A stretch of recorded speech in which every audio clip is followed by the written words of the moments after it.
Aphrodite, don't mess with her temperature because her surface will get hot. Never had there been such sensual beauty and impeccable taste, Aphrodite, rising through the foam remnants from the mutation of Uranus, adorned the birds with pearls, scallops, shells, and clams, introduced a new era of love, peace, and universal contentment. The gods adored her every footstep with divine flowers that sprang upon her. Henceforth, there will be candlelit dinners, heart-rending airs and operas, high-heeled shoes, and bright red lipstick, not to mention soap operas. Romance was here and playing to stay, but God is so beautiful and divine. Goddesses of love and beauty indeed. Every Greek god and goddess was dying to meet her. The hours welcomed her to step ashore and adorn her with the finest gold ornaments and cloth. Men brought Aphrodite to Mount Olympus to present her to Zeus and the other gods and goddesses. We all appreciate everyone being here to support Aphrodite 4.5 billion birthday. This young girl has grown up to be a fascinating woman. She has really made me proud of the success she has brought upon herself. Without no further ado, we welcome Aphrodite to dance with her father. Aphrodite walks up on stage, shocked that her father chose her to dance with him. Aphrodite walks up to her father, trying not to clamor. She reaches her father in surprise. Happy birthday, my daughter. I wish you the best throughout your ongoing years. Just remember this one thing. Don't let a man master you. You master a man.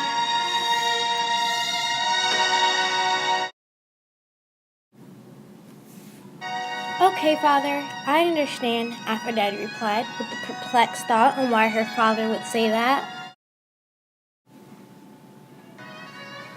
Now shall we? We shall.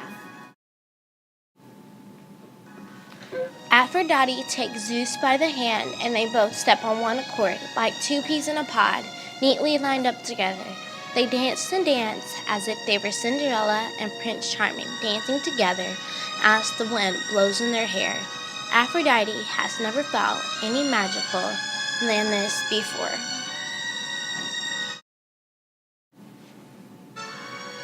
When the dance was over, an unexpected guest walked to Aphrodite. It was Typhoon, the king of Titans. And at first sight, Aphrodite and Typhoon fell in love. Hello, I am Aphrodite, the daughter of Zeus, the king of lightning. Getting a drink, Zeus sees Aphrodite talking to Typhoon and immediately pulls her away from Typhoon. What are you doing, you silly child? That is Typhoon, the king of Titans, and he is one of our enemies. Stay away from him as much as you can. Aphrodite was very upset that her father would say something like that on her birthday. Aphrodite did not care at all. She just walked back to Typhoon and pretended like her father did not say anything. What did your father say to you? Typhoon asked. Oh, nothing. He was just complimenting my dance technique. Later on that night, when the party was over, everyone was as snug as a bug in a rug in the bed, except for Typhoon. Typhoon knew what Zeus told Aphrodite, and he was not happy. Typhoon's mind was made up to marry Aphrodite, and Zeus had to butt into his plan and break up the love. He knew that he had to do to make Zeus pay for the wrong that he had done. At 12:30 that night, Typhoon snuck into Zeus' room, pulled out his sword, and betrayed Zeus' heart in his sleep. Cold. Now ye shall feel how ye have broken my heart, like stones being kicked around into a deep abyss of flames. Now I shall force her to marry me and take her as my queen. Ha, ha, ha, he. I will take her to my throne and make her my slave. Aphrodite, resting so exquisitely in her bed made of silk. Flowers surrounded the beauty in cream white sheets of satin. Her hair flows like majestic palm trees dancing in the wind. Her pajamas were baby blue with a hint of lime green. Typhon picked Aphrodite up, trying not to wake her, and rides his chariot back to his throne. Clickety clack, Typhoon's chariot said as it rode on the bumpy, clucky road. As soon as Aphrodite wakes up, she will be in a big surprise. When Aphrodite wakes up, she is greeted to a nice plate of hot toast, cheesy eggs, fruit, and an iced cold cup of tangy orange juice.